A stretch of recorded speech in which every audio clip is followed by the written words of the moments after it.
ನನ್ನ ಜಿಲ್ಲೆಗೆ ಒಬ್ಬ ಇಂಡಿಪೆಂಡೆಂಟ್ ಸಂಸದೆಯಾಗಿದ್ರೂ 4,000 ಕೋಟಿಯಷ್ಟು ಅನುದಾನವನ್ನು ಕೊಟ್ಟಿದ್ದು ನಮ್ಮ ಕೇಂದ್ರದಲ್ಲಿರುವಂತ ಬಿಜೆಪಿ ಸರ್ಕಾರ.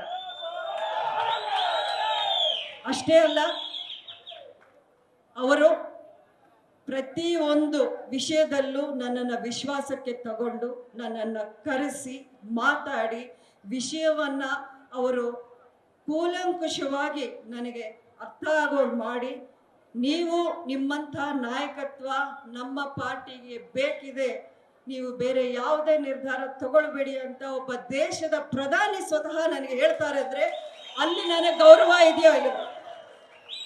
ಅದು ಗೌರವ ಕೊಡೋದು ಅಂದ್ರೆ ಅದು ಪಕ್ಷವನ್ನ ಬೆಳೆಸೋ ಒಂದು ನಾಯಕರ ಒಂದು ಗುಣ, ಒಂದು ಲಕ್ಷಣ. ಅಂದ್ರೆ ಇವತ್ತು ನೀವು ನೋಡ್ತಾ ಇದ್ರೆ ನಮ್ಮ ದೇಶ ಎಲ್ಲಿತ್ತು, ಇವಾಗ ಎಲ್ಲಿ ಹೋಗಿದೆ ಅನ್ನೋದು.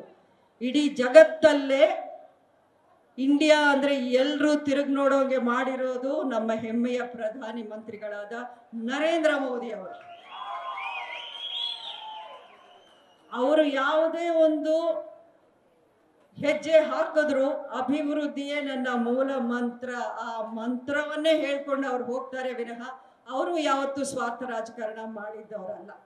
ಅವ್ರಿಗೇನು ಕುಟುಂಬ ಇದೆಯಾ, ಅವ್ರಿಗೆ ಇನ್ನೇನು ಆಸ್ತಿ ಮಾಡಬೇಕು ಅನ್ನೋ ಆಸೆ ಇದೆಯಾ, ಅವ್ರ ಬಗ್ಗೆ ಅವರು 25 ವರ್ಷಗಳೇನೋ ಇದ್ದಾರೆ ಅನ್ಸುತ್ತೆ ರಾಜಕೀಯ ಒಂದು ಜೀವನದಲ್ಲಿ, ಒಂದೇ ಒಂದು ಭ್ರಷ್ಟಾಚಾರದ ಆರೋಪ ಅವ್ರ ಬಗ್ಗೆ ಇದೆಯಾ? ಅಂತವರ ನಾಯಕತ್ವವನ್ನು ನಾವು ಮೆಚ್ಕೋಬೇಕು. ಆ ನಾಯಕರ ಜೊತೆ ನಾವು ಇದ್ದಾಗ ನಾನು ನನ್ನ ಜಿಲ್ಲೆಗೆ ಸಾಕಷ್ಟು ಕೊಡುಗೆಯನ್ನ ತರಬಹುದು. MP ಇವತ್ತು ಇರ್ತೀನಿ, ನಾಳೆ ಇನ್ನೊಂದಾಗ್ತೀನೇನೋ, ಇನ್ನೊಂದಾಗ್ಬೋದು. ಆ ಸ್ಥಾನ ಇದ್ದಾಗ ನಾನು ನಮ್ಮ ಜಿಲ್ಲೆಗೆ, ನಮ್ಮ ಕಾರ್ಯಕರ್ತರಿಗೆ, ನಮ್ಮ ಬೆಂಬಲಿಗರ ಜೊತೆ ನಾನು ಇರ್ತೀನಿ.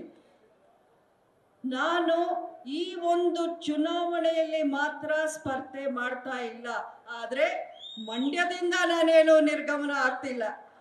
ಆ ಸಂದೇಶವನ್ನು ನೀವು ಎಲ್ಲಿ ಬೇಕಾದರೂ ಹೋಗಿ ಹೇಳಿ, ಮಂಡ್ಯವನ್ನ ನಾನು ಬಿಟ್ಟು ಹೋಗೋ ಪ್ರಶ್ನೆನೇ ಇಲ್ಲ. ಮುಂದಿನ ದಿನಗಳಲ್ಲಿ ನೀವು ನೋಡ್ತೀರಾ, ಒಂದು ಪಕ್ಷದ ಶಕ್ತಿ ನನ್ನಲ್ಲಿದ್ದಾಗ ಇನ್ನು ನಾನು ಯಾವ ರೀತಿ ಕೆಲಸ ಮಾಡ್ತೀನಿ, ಯಾವ ರೀತಿ ಎಲ್ಲರ ನೆರವಾಗೋಕೆ ಪ್ರಯತ್ನ ಪಡ್ತೀನಿ ಅನ್ನೋಂಥ ವಿಷಯವನ್ನ ನೀವೇ ನೋಡ್ತೀರಾ. ನ್ಯೂಸ್ ಫಸ್ಟ್, ನಿರ್ಭೀತಿಯಿಂದ ನಿಮ್ಮ ಪರವಾಗಿ.